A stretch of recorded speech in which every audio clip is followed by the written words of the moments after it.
মাই dear student সকলোকে Jack home tuition YouTube channel চোৱাৰ বাবে স্বাগতম। এতিয়া এক্সাৰচাইজ 5.1 ফ'ৰৰ গণিতবিলাক কৰা হ'ব। ইয়াৰ আগতে এক্সাৰচাইজ 5.1 2 নম্বৰ আৰু 3 নম্বৰৰ গণিতৰ দুটা ভিডিঅ' পৃথকভাৱে দিয়া হৈছে। তোমালোকৰ প্ৰয়োজন হ'লে ডেছক্ৰিপশ্যন বক্সত লিংক থাকিব, তোমালোক চাই ল'ব পাৰিবা। নাম্বাৰ 4ৰ গণিতবিলাক কৰাৰ বাবে প্ৰয়োজনীয় ফৰ্মুলা থকা ভিডিঅ'টো তোমালোক চাই ল'বা আৰু ইয়াৰ লিংকটো ডেছক্ৰিপশ্যন বক্সত পাই যাবা। এতিয়া আৰম্ভ কৰিম 4ৰ গণিতবিলাক। ইয়াতে কৈছে তলৰ কোনবোৰ সমান্তৰ প্ৰগতিত আছে, অৰ্থাৎ যিবিলাক গণিত ইয়াতে দি আছে আটাইবোৰে সমান্তৰ প্ৰগতিত নাই। কিছুমান সমান্তৰ প্ৰগতিত আছে আৰু কিছুমানে নাই। এতিয়া কৈছে যিবিলাক সমান্তৰ প্ৰগতি গঠন কৰিছে তাৰ প্ৰতিটোৰে সাধাৰণ অন্তৰ ডি নিৰ্ণয় কৰিব লাগিব। যিবিলাক সমান্তৰ প্ৰগতি গঠন কৰিছে, যিবিলাক কৰা নাই তো কৰা নাই, এইটোৰ কোনো ফেক্টৰ নাই, কিন্তু যিবিলাক গঠন কৰিছে এইবিলাকৰ সাধাৰণ অন্তৰটো নিৰ্ণয় কৰিব লাগিব আৰু পৰৱৰ্তী তিনিটাকৈ পদ নিৰ্ণয় কৰিব লাগিব। ইয়াতে যিবিলাক পদ আছে, যিমান সংখ্যক দিয়া আছে তাৰ পিছতো তিনিটাকৈ পদ নিৰ্ণয় কৰিব লাগিব। চোৱা, মই 1 নম্বৰ গণিতটো ইয়াতে তুলি ৰাখিছোঁ, তোমালোক চোৱা। এতিয়া 5.1 তাৰ নাম্বাৰ 1 2, 4, 8, 16 এইটো এটা প্ৰগতি। এই প্ৰগতিটো সমান্তৰ প্ৰগতিত আছে কি নাই আমাক চাব লাগে। ইয়াৰ কাৰণে এইটো প্ৰথম পদ, এইটো দ্বিতীয় পদ, তৃতীয় পদ, চতুৰ্থ পদ, এনেকুৱা পদবিলাক ধৰিব লাগে। এইটো A1 প্ৰথম পদ, এইটো A2 দ্বিতীয় পদ, এইটো A3, এইটো A4, তাৰপিছত থাকিলে A5, A6 এনেধৰণে হ'ব। এতিয়া আমি প্ৰতিটোৰে সাধাৰণ অন্তৰ নিৰ্ণয় কৰিম। সাধাৰণ অন্তৰ নিৰ্ণয় কৰাৰ কাৰণে তোমালোকৰ A2 ইয়াতে A2ৰ পৰা A1টো বিয়োগ কৰি দিয়া, অৰ্থাৎ যিকোনো পিছৰ পদৰ পৰা আগৰ পদটো বিয়োগ কৰি দিব লাগে। ইয়াতে A2ৰ পৰা A1 বিয়োগ কৰিম, তেনেহ'লে আমি সাধাৰণ অন্তৰ পাই যাম এই দুডালৰ পৰা। এতিয়া বিয়োগ কৰিলে হ'ব 4 - 2 ইকুৱেল হৈ গ'ল 2।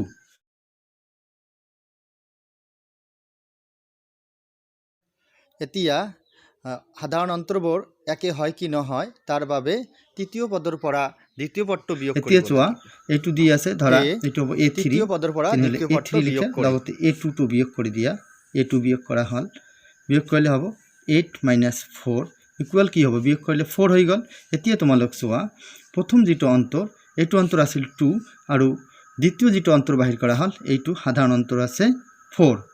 একে নহ'ল, একে হ'ল কি, একে নহ'ল। যেহেতু একে নহয়, সাধাৰণ অন্তৰ একে নহয়, সেয়ে আমি ক'ব পাৰোঁ এই প্ৰগতিটো সমান্তৰ প্ৰগতিত নাই। সেয়ে তোমালোক লিখিব পাৰা এতেকে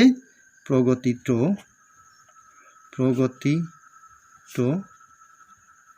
সমান্তৰ প্ৰগতিত নাই। সমান্তৰ প্ৰগতিত নাই এনসাৰ। সমান্তৰ প্ৰগতিত নাথাকিলে একো আৰু কৰিব নালাগে, এইটোই এনসাৰ হ'ব। এতিয়া নাম্বাৰ 2 এইটো প্ৰগতি দি আছে, আমি ইয়াতে বাহিৰ কৰিম A2 - A1। A2টো 5/2 দি আছে -2, এইটো 5ক 2ৰে হৰণ কৰিলে হ'ব 2.5। 2.5ৰ পৰা যদি 2 বিয়োগ কৰি দিয়া হয় তেনেহ'লে হ'ব এইটো 0.5। তাৰপিছত A3ৰ পৰা A2 বিয়োগ, A3টো দি আছে 3 - A2টো দি আছে 5/2। 5/2 মানে 2.5 হ'ব। 3ৰ পৰা 2.5 বিয়োগ কৰি থাকিব 0.5। অৰ্থাৎ এইবিলাকত এইটো যে প্ৰগতি দি আছে এই প্ৰগতিটোত সাধাৰণ অন্তৰ একে হৈ আছে, গতিকে এইটো সমান্তৰ প্ৰগতিত আছে, অৰ্থাৎ এইটো সমান্তৰ প্ৰগতি গঠন কৰিব। ই সমান্তৰ প্ৰগতি গঠন কৰিব, নাইবা লিখিব পাৰি যে এইটো এপি শ্ৰেণীত আছে। এতিয়া যেহেতু সমান্তৰ প্ৰগতিত আছে তাৰ কাৰণে ইয়াৰ সাধাৰণ অন্তৰটো নিৰ্ণয় কৰিব লাগিব। অলৰেডি সাধাৰণ অন্তৰ আমি নিৰ্ণয় কৰিছোঁ ইয়াতে। চোৱা তোমালোক, এতেকে সাধাৰণ অন্তৰ কি হ'ব, সাধাৰণ অন্তৰ ডি ধৰি ল'ব লাগে। D equal to 0.5। 0.5 সাধাৰণ অন্তৰ মানে আধা, এইটো আধা হৈ গৈছে। এতিয়া চোৱা, পিছৰ আকৌ তিনিটা পদ নিৰ্ণয় কৰিব কৈছে। এতেকে পিছৰ তিনিটা পদ হ'ল পিছৰ তিনিটা পদ। এইটো প্ৰগতি তোমালোক চোৱা প্ৰগতিটোত লাষ্ট পদটো 7/2 7/2 মানে হল 3.5 3.5 এর লগত আধা যদি যোগ করে দিয়া হয় তেনেহলে হ'ব 4 তার পিছত আধা যদি যোগ করে দিয়া হয় তেনেহলে হ'ব 4.5 আৰু ইয়াৰ লগত যদি আধা যোগ কৰি দিয়া হয় তেনেহলে হ'ব 5 এইটো হ'ব পিছৰ তিনিটা পদ आंसर এইদৰে তোমালোক কৰিবা নাম্বাৰ 3 এটো কোশ্চেন তোলা হৈছে এতিয়া চোৱা a2 - a1 a2 তো হল -3.2 মাইনাস এই মাইনাসটো দিয়ে তার পিছত a1 এর মান এইটো হল a1 -1.2 এটো অলপ সিম্পলিফাই কৰিলে হ'ব চোৱা তোমালোক এইটো মাইনাস মাইনাস কি হৈ যাব প্লাস হ'ব অর্থাৎ প্লাস এইটো 12 ধরা এইটো 32 ধরা 32 ধরা 32 এর পরে 12 বিয়োগ করে দিলে কি হবে 20 হবে অর্থাৎ 2.0 হবে আর ডাঙরটার আগত মাইনাস হে মাইনাস হবে এইটো প্লাস হবে মাইনাস মাইনাস প্লাস অর্থাৎ এডাল মাইনাস এডাল প্লাস থাকিলে বিয়োগ কৰিব লাগে ডাঙৰৰ পৰা সৰুটো বিয়োগ হৈ গৈছে আৰু ডাঙৰ আগত যেটো চিহ্ন এই চিহ্নটো ইয়াত লিখা হ'ল এতিয়া চোৱা a3 এৰ পৰা a2 বিয়োগ কৰিব লাগে a3 টো আছে -5.2 ইয়াৰ পিছত মাইনাস মানে এই মাইনাসটো দিয়া হ'ল আৰু তাৰ পিছত হ'ব -3.2 ইকুয়াল এটু চোৱা মাইনাস মাইনাস প্লাস হ'ব অৰ্থাৎ +3.2 তাৰ আৰ -5.2 দুডাল বেলেগ চিহ্ন হৈ আছে বিয়োগ কৰিব লাগে এইটোৰ পৰা এইটো বিয়োগ কৰিলেও হ'ব 2.0 আৰু আগত এডাল মাইনাস হ'ব এইটো চোৱা এইটো সাধাৰণ অন্তৰ একে হৈ আছে অৰ্থাৎ তেনেহলে আমি লিখিব পাৰো বা ক'ব পাৰো ই এপি শ্ৰেণী গঠন কৰে নাইবা সমান্তৰ প্ৰগতি গঠন কৰি থাকে ঠিক আছে এতেকে ই মানে এইটো শ্ৰেণী এপি শ্ৰেণীত আছে নাইবা এপি শ্ৰেণী গঠন কৰে এডাল आंसर যেতি এপি শ্ৰেণীত আছে তেতি আমালকৰ সাধাৰণ অন্তৰটো বাহিৰ কৰিব লাগে এতেকে লিখা এতেকে সাধাৰণ অন্তৰ ডি এটো বাহিৰ কৰা হৈ গৈছে এইটো হ'ব -2.0 0 নিলিখিলেও চলে অথবা লিখিলেও হ'ব এটো এটা आंसर হৈ গল এতিয়া কৈছে পিছৰ তিনিডাল পদ বাহিৰ কৰা পিছৰ যদি তিনিটা পদ বাহিৰ কৰিব লাগে তেনে তোমালোক লিখা এতেকে তিনিটা পিছৰ তিনিটা লিখা তেনেহলে ভাল হ'ব পিছৰ এতেকে পিছৰ তিনিটা পদ হল পিছৰ তিনিটা পদ কি হ'ব যেটো পদ আছে ইয়াতে 72 অর্থাৎ -7.2 ইয়াৰ লগত এইটো যদি যোগ কৰি দিয়া হয় একে চিহ্ন আছে যোগ হ'ব তাৰ কাৰণে যোগই কৰিম আমি যেটো 2 টো আগফালে দিয়া আছে দশমিকৰ আগফালে দিয়া আছে দশমিকৰ তাৰ কাৰণে যোগ হ'ব 9.2 কমা ইয়াৰ পিছত 9.2 ৰ লগত আকৌ এইটো যোগ হ'ব তেনেহলে -11.2 আৰু ইয়াৰ লগত আন এডাল 2 যোগ হ'ব তেনেহলে হ'ব -13.2 आंसर এইদৰে আমি এইবিলাক কৰিব পাৰো এটো 4 নাম্বাৰটো চোৱা ইয়াত a2 - a1 a2 মানে -6 মাইনাস a1 কি হ'ব -10 ইকুয়াল এটো মাইনাস মাইনাস পূৰণ কৰিলে প্লাস হ'ব অৰ্থাৎ +10 +10 ৰ পৰা 6 বিয়োগ কৰিলে হ'ব 4 ইয়াৰ পিছত কৰা a3 - a2 মানে কি দিয়া আছে ইয়াতে -2 মাইনাস a2 মানে -6 ইয়াতে -6 লিখা ইকুয়াল এইটো পূৰণ কৰি দিয়া মাইনাস মাইনাস প্লাস +6 হ'ব +6 ৰ পৰা -2 অৰ্থাৎ 2 টো বিয়োগ হৈ যাব তেতিয়া ইয়াতে হ'ব 4 এইটো চোৱা তোমালোক এইটো সাধাৰণ অন্তৰ একে আছে অৰ্থাৎ ইয়াৰ সাধাৰণ অন্তৰ মানে ডিফাৰেন্স এই দুডালৰ ডিফাৰেন্স আৰু এই দুডালৰ ডিফাৰেন্স একে আছে গতিকে সাধাৰণ অন্তৰ এইটো পোৱা গল যেহেতু সাধাৰণ অন্তৰ একে আছে তাৰ কাৰণে ক'ব লাগিব যে এই শ্ৰেণীটো যি শ্ৰেণীটো দি আছে এই শ্ৰেণীটো এপি শ্ৰেণী গঠন কৰিছে আমি লিখিব পাৰো এতেকে ই এপি এৰিথমেটিক প্ৰগ্ৰেছন এপি শ্ৰেণী গঠন কৰিছে যদি এপি শ্ৰেণী গঠন কৰে তেনেহলে এই সাধাৰণ অন্তৰটো লিখিব লাগে লিখে এতেকে সাধাৰণ অন্তৰ ডি বুলি ধৰা এটো অলৰেডি বাহিৰ কৰা হৈছে এটো কি হ'ব 4 হ'ব ইকুয়াল 4 आंसर আৰু ইয়াৰ পিছৰ যি শ্ৰেণীটো আছে এই শ্ৰেণীৰ পিছৰ তিনিডাল পদ বাহিৰ কৰিব লাগে লিখে এতেকে শ্ৰেণীটোৰ পিছৰ তিনিডাল পদ হল তিনিডাল পদ কেনেকৈ বাহিৰ কৰিবা যেটো সাধারণ অন্তর বাহির হয়েছে এই সাধারণ অন্তরটো লাস্ট পদর লগত যোগ করে দিলে তার পিছরটো পাওয়া যাব 2 আছে লাস্ট এইটো লাস্ট পদ কি দিয়ে আছে 2 2 লগত এই 4 যোগ করে দিলে হবে তেনেহলে 6 6 এর লগত আকৌ এই 4 যোগ করলে তার পিছরটো পাওয়া যাব হবে 10 10 এর লগত আকৌ এই সাধারণ অন্তর বা 4 যোগ করলে তার পিছরটো পাওয়া যাব যেটো 14 হবে आंसर এনেদৰে আমি পদবিলাক বাহিৰ কৰিব পাৰো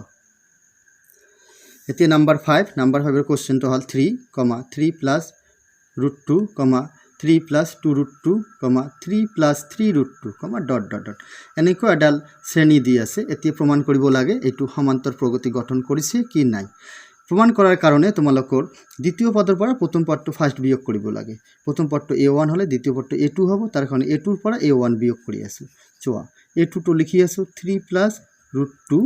মাইনাস এই মাইনাসটো দিয়া হল আৰু প্রথম পদটো দি আছে 3 ইকুয়াল এতিয়া 3 প্লাস 3 মাইনাস 3 কাটি যাব কাটি দিয়া এতিয়া হ'ব √2 বিয়োগ কৰিলে কি হল √2 ইয়াৰ পিছত কৰা a3 ৰ পৰা a2 বিয়োগ কৰি দি a3 টো আছে 3 প্লাস 2√2 মাইনাস এই মাইনাসটো দিয়া হল এতে ব্ৰেকেট ইউজ কৰা যেহেতু দুডাল সংখ্যা আছে a2 টো আছে 3 প্লাস √2 এটো তলত কৰি দিয়া তেনে হল 3 প্লাস 2√2 এইটো মাইনাস প্লাসে মাইনাস 3 মাইনাস প্লাসে মাইনাস √2 প্লাস 3 মাইনাস 3 কাটি গল ইকুয়াল দুটা √2 ৰ পৰা এটা √2 বিয়োগ হ'ব বিয়োগ হলে এটা √2 হ'ব তোমালোক চোৱা এতিয়া এটুৰ অন্তৰ অৰ্থাৎ a2 মাইনাস a1 দ্বিতীয় পদৰ পৰা প্ৰথম পদ বিয়োগ কৰিলে √2 হয় আৰু তৃতীয় পদৰ পৰা দ্বিতীয় পদ বিয়োগ কৰিলেও √2 হয় গতিকে আমি ইয়াৰ পৰা ক'ব পাৰো যেহেতু সাধাৰণ অন্তৰ একে আহিছে গতিকে আমি ক'ব পাৰো কি ক'ব পাৰো যে ই এপি শ্ৰেণী গঠন কৰে বা এপি শ্ৰেণীত আছে ই এপি শ্ৰেণী গঠন কৰে যেতিয়া এপি শ্ৰেণী গঠন কৰিল তেতিয়া ইয়াৰ সাধাৰণ অন্তৰটো লিখিব লাগে এতেকে সাধাৰণ অন্তর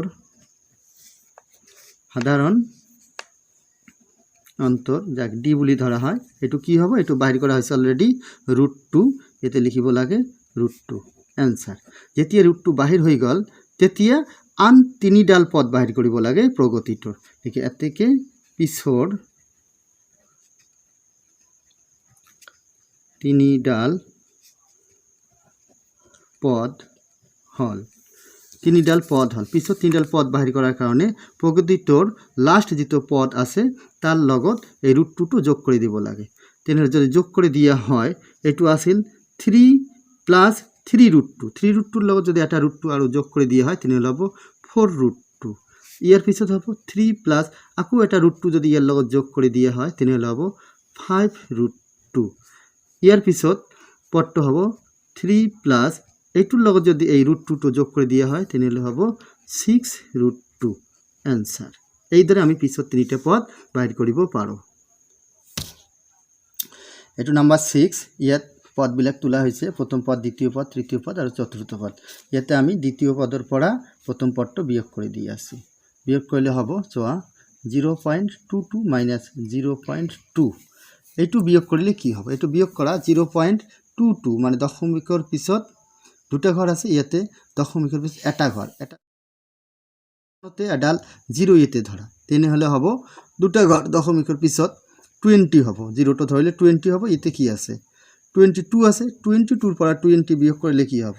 0.02 হব এটো কি হব 0.02 একেদৰে তোমালোক বাহিৰ কৰা a3 ৰ পৰা a2 যদি বিয়োগ কৰা হয় তেনে হলে চোৱা a3 টো দি আছে 0.222 এটুৰ পৰা বিয়োগ হ'ব 0.22 দুডাল 2 ইয়াতে তিনিটা ঘৰ আছে ইয়াতে দশমিকেৰ পিছত দুটা ঘৰ আছে এডাল শূন্য ধৰা হয় তেনেহলে বিয়োগ কৰিলে কেনেকৈ হ'ব এটো বিয়োগ হ'ব 0.002 এতিয়া চোৱা তোমালোক যে দুটা বিয়োগ কৰা হল এটো আছে 0.02 এটো 0.002 দুডাল একে নহল এই দুডাল একে নহল যেহেতু একে নহয় অর্থাৎ সাধারণ অন্তর একে নহয় তার কারণে উপরের শ্রেণীটো এপি শ্রেণীত নাই আমি লিখিব পাৰো গতিকে লিখা যে ই এপি শ্ৰেণী গঠন নকৰে ই এপি শ্ৰেণী গঠন নকৰে आंसर যেহেতু এপি শ্ৰেণী গঠন নকৰে তার কারণে ইয়ার সাধারণ অন্তর आंसर এতিয়া নাম্বার 7 7 কোশ্চেনটো দি আছে 0, -4, -8, -12, ডট ডট ডট এইবিলাক পদ প্রথম পদ দ্বিতীয় পদ তৃতীয় পদ আর চতুর্থ পদ। ইয়াতে আমি দ্বিতীয় পদের পৰা প্রথম পদটো বিয়োগ করে দিম a2 - a1 তেনেহলে a2 হল -4 - 0 0 হব a1 এটু বিয়োগ কৰিলে -4 এই হব হৈ গল। এতিয়া a3 ৰ পৰা a2 বিয়োগ কৰিম a3 দিয়া আছে -8 মাইনাস এই মাইনাসটো দিয়া হল আৰু a2 ৰ মান কি দিয়া আছে -4 ইয়াতে লিখা হল -4 ইকুয়াল এটু পূরণ হব পূরণ করে দিলে হব মাইনাস মাইনাসে প্লাস অর্থাৎ +4 -8 ৰ পৰা +4 বিয়োগ কৰিলে হব -4 এটু চোৱা তোমালোক এইটো -4 এইটো -4 অৰ্থাৎ সাধাৰণ অন্তৰ একে হৈছে গতিকে ই অৰ্থাৎ উপৰৰ যে প্ৰগতিটো আছে এইটো এটা সমান্তৰ প্ৰগতি গঠন কৰিব লিখা এতেকে ই এপি শ্রেণী গঠন করে যেহেতু এপি শ্রেণী গঠন করে তার বাবে আমি লিখিব পারো এতেকে সাধারণ অন্তর ডি ইকুয়াল এই -4 টো লিখিলেই হবে এইটুই সাধারণ অন্তর বাহির হয়েছে এইটু এডাল অ্যান্সার হয়ে গেল সাধারণ অন্তর বাহির হয়ে গেল। এতিয়া যেটো সাধারণ অন্তর পোৱা গল এই সাধাৰণ অন্তৰ দি আমি বাকি যে পদবিলাক আছে এই পদবিলাক বাহিৰ কৰিম আৰু তিনিডাল পদ ইয়াৰ পিছত বাহিৰ কৰিব কৈছে এইটো বাহিৰ কৰা এতেকে পিছৰ তিনিডাল পদ হল কি হব তিনিডাল পদ এতিয়া চোৱা লাস্ট পদটো দি আছে -12 তাৰ লগত এইটো যোগ কৰি দিলে হ'ব -16 -16 লগত আকৌ এই সাধাৰণ অন্তৰটো যোগ কৰি দিলে হ'ব -20 -20 লগত আকৌ -4 যোগ কৰি দিলে হ'ব -24 এতিয়া কোনোবা ষ্টুডেন্টৰ মনত কোশ্চেন হ'ব পাৰে স্যাৰ এইটো -12 আপনি যদি -4 যোগ কৰি দিয়ে তো কেনে হলে বেছি হ'ব এতিয়া চোৱা তোমালোক -12 এতিয়া অলপ ৰাফ কৰি আছো -12 তাৰ লগত যদি যোগ কৰি দিয়া হয় -4 তো প্লাস দি -4 লিখিম প্লাস মাইনাসে মাইনাসে হ'ব একে চিন হৈ যাব যেহেতু একে চিন তার কারণে সংখ্যা দুডাল যোগ হ'ব অর্থাৎ মাইনাসেই থাকিব 12 আৰু 4 যোগ কৰিলে হ'ব 16 হে মই 16 লিখিছো একেদৰে -20 হ'ব একেদৰে -24 হ'ব आंसर এইদৰে আমি পিছত তিনিটা পদ পাব পাৰো। নাম্বাৰ 8 ইয়াতে পদবিলাক দি আছে আটাইবোৰে -হাফ কৰি দি আছে এতিয়া চোৱা এটো যেহেতু -হাফ কৰে দি আছে সাধাৰণ অন্তৰটো 0 হব এটা লাইন দুটা লাইন কৰি আছো তোমালোক গম পাই যাবা তাহলে দ্বিতীয় পদটো দি আছে -হাফ এর পিছত এই মাইনাসটো দিয়া তার পিছত প্রথম পদটো হব -হাফ এটু মাইনাস মাইনাস প্লাস হাফ হইব প্লাস হাফ মাইনাস হাফ কাটি গই কি হব 0 হব একেদরে এইটু করা এটু তৃতীয় পদটো -হাফ মাইনাস দ্বিতীয় পদটো আছে -হাফ এটু মাইনাস মাইনাস প্লাস হব প্লাস হাফ মাইনাস হাফ কাটি যাব তেতিয়াও 0 হব অর্থাৎ সাধারণ অন্তরটো কি হব 0 হব একে আহিব ইয়ার কারণে আমি লিখিব পারো এতেকে ই এপি শ্রেণী গঠন করিব এপি শ্রেণী গঠন করিব যেহেতু এপি শ্রেণী গঠন করিব তার বাবে আমাকে লিখিব লাগিব সাধারণ অন্তর এতেকে সাধারণ অন্তর আমি ডি বুলি ধরো সাধারণ অন্তর ডি ইকুয়াল কি হব বাহির করেছি অলরেডি 0 आंसर যেহেতু সাধারণ অন্তর 0 আহিছে তার কারণে আমি বাকি তিনডাল পদ সহজতে বাহির কৰিব পাৰো এতেকে পিছৰ তিনিডাল পদ হল কি হব 0 আছে অৰ্থাৎ লাস্ট পদৰ লগত 0 যোগ কৰিলে এইটোই হব অৰ্থাৎ আটাইবোৰ পদ একে থাকিব ধ্ৰুবক থাকিব হে আমি লিখিব পাৰো -হাফ ইয়াৰ লগত 0 যোগ কৰিলে হ'ব -হাফ ইয়াৰ লগত 0 যোগ কৰিলে হ'ব -হাফ আটাইবোৰে -হাফ -হাফ आंसर এতিয়া 9 নম্বৰ লিখিব পাৰো a2 - a1 equal 3 - 1 a2 to 3 দি আছে a1 1 বিয়োগ কৰিলে হ'ব 2 ইয়াৰ পিছত a3 - a2 a3 to 9 আৰু a2 to দি আছে 3 ইয়াতে লিখা 9 - 3 ইকুয়াল কি হ'ব এটু বিয়োগ কৰিলে হ'ব 6 এতিয়া চোৱা 2 আৰু 6 একে নহয় অর্থাৎ সাধারণ অন্তরটো একে নহয় হে এটু এপি শ্রেণী গঠন করা নাই আমি লিখিব পাৰো এতেকে ই এপি শ্রেণী গঠন করা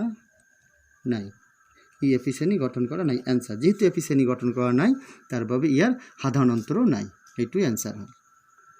এতিয়া নাম্বাৰ 10 এইটো চোৱা ইয়াত a2 minus a1 equal to a2 মানে আছে 2a মাইনাছ a1 মানে আছে a বিয়োগ কৰিলে হ'ব এডালে দুটা এৰ পৰা এটা বিয়োগ কৰিলে এটা a এতিয়া a3 এৰ পৰা a2 টো বিয়োগ কৰি দিয়ে a3 মানে দি আছে 3a মাইনাছ a2 মানে আছে 2a গতিকে 2a বিয়োগ কৰা a2 হ'ব a অৰ্থাৎ সাধাৰণ অন্তৰ একে হৈ আছে গতিকে ই সমান্তৰ প্ৰগতি গঠন কৰে লিখা ই সমান্তৰ প্ৰগতি গঠন কৰে বা এপিশ্ৰেণী গঠন কৰে যেহেতু এপিশ্ৰেণী গঠন কৰে তাৰ বাবে আমি লিখিব পাৰো ইয়াৰ সাধাৰণ অন্তৰ হল কি হ'ব সাধাৰণ অন্তৰ যাক ডি বুলি ধৰা হয় এটু সাধাৰণ অন্তৰটো দি আছে ইয়াতে এ এনসাৰ এটু আমি বাহিৰ কৰিছো অলৰেডি সাধাৰণ অন্তৰ পাই গৈছো এতিয়া তোমালোকে লিখে এতেকে পিছৰ তিনিডাল পদ হল পিছৰ তিনিডাল পদ আমি বাহিৰ কৰি আছো এতিয়া লাষ্ট পদটো আছিল 4a ইয়াৰ লগত সাধাৰণ অন্তৰ a এডাল a যোগ কৰিলে হ'ব 5a 5 এৰ লগত এইটো সাধাৰণতে আকৌ যোগ কৰিলে হ'ব 6a ইয়াৰ পিছতটো হ'ব 7a এনসাৰ এইদৰে আমি বাকি পদবিলাক বাহিৰ কৰিব পাৰো এতিয়া 11 নাম্বাৰটো তোমালোক চোৱা ইয়াতে আছে আমি লিখিম a2 মাইনাছ a1 a2 টো দি আছে a স্কয়ার মাইনাছ a1 টো দি আছে a এটু বিয়োগ কৰিলে বিয়োগ কৰা না যায় অনলি কমন লোৱা a কমন গলে হ'ব a মাইনাছ 1 এটু হৈ গল এতিয়া তোমালোক a3 ৰ পৰা a2 টো বিয়োগ কৰি দি a3 মানে আছে a কিউব আৰ a2 আছে a স্কয়াৰ এটু বিয়োগ কৰিলে হ'ব বিয়োগ কৰি দিলে হ'ব তোমালোক চোৱা a cube minus a square এৰ পৰা কি কমন যায় বিয়োগ তো নহয় স্কয়াৰ কমন যাব স্কয়াৰ কমন গলে থাকিব a মাইনাছ 1 এতিয়া চোৱা এটু হল স্কয়ার ইনটু a মাইনাছ 1 এটু হল a ইনটু a মাইনাছ 1 একে নহল গতিকে যেহেতু সাধারণ অন্তৰ নাইবা বিয়োগ ফল একে নহয় তাৰ কাৰণে এটু এপিশ্ৰেণী গঠন কৰা নাই গতিকে লিখা ই এপিশ্ৰেণী গঠন নকৰে এনসাৰ ই এপিশ্ৰেণী গঠন নকৰে এতিয়া নাম্বাৰ 12 এটু চোৱা ইয়াতে প্ৰথম পদ √2 দ্বিতীয় পদ √18 তৃতীয় পদটো দিয়া আছে দ্বিতীয় পদ 8 তৃতীয় পদ 18 আৰু চতুৰ্থ পদটো দিয়া আছে √32 দিয়া আছে ইয়াতে আমি বাহিৰ কৰিম a2 মাইনাছ a1 a2 মানে √8 দিয়া আছে ইয়াতে বিয়োগ হ'ব a1 মিন্স ইয়াতে দিয়া আছে